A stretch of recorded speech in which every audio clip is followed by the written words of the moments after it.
With funding from Austrian Development Corporation through Care Austria, Care International in Uganda received 11 billion shillings for 5 years of gender equality and the Resilience Gear project to be implemented in Igulu City, Arua City, and Omogo Refugee Camp in Terego District. The project focuses on empowering marginalized women and girls in these project areas.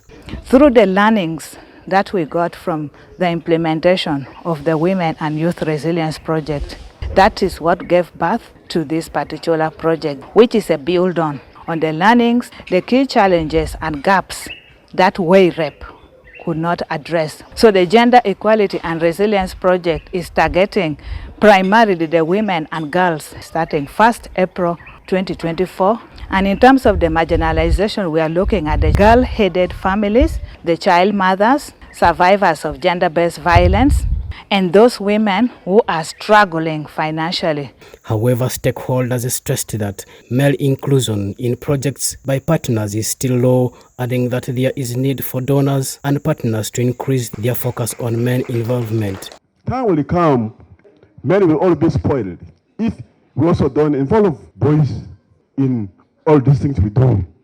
When I got Terego, it's very, very painful. All boys are on one side. Women are in gardens, women are doing everything, but the men are just there.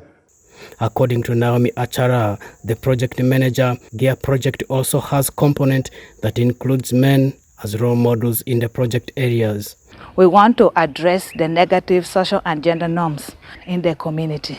So the involvement of these role model men is very paramount, and that is one of the key areas that this project is going to utilize. So the male action groups are going to be working out to the men's spaces, which includes sports centers, the drinking joints, because sometimes it's hard to get the men in the households when you go for household dialogue meetings. According to Reverend Captain Helen Munduru, in charge of family life at Madi and West Nile Diocese, domestic violence is a clear evidence, especially when the burden is on a woman. She suggests involvement of church to speak to families. Because the women have no peace from men, and these men are abandoned. That's why we have already agreed that the men are dying day and night. The widow population is higher than the widower. And some women are not giving food to these men. If you bring the religious institutions to counsel these people also in those other areas, this will be a holistic ministry.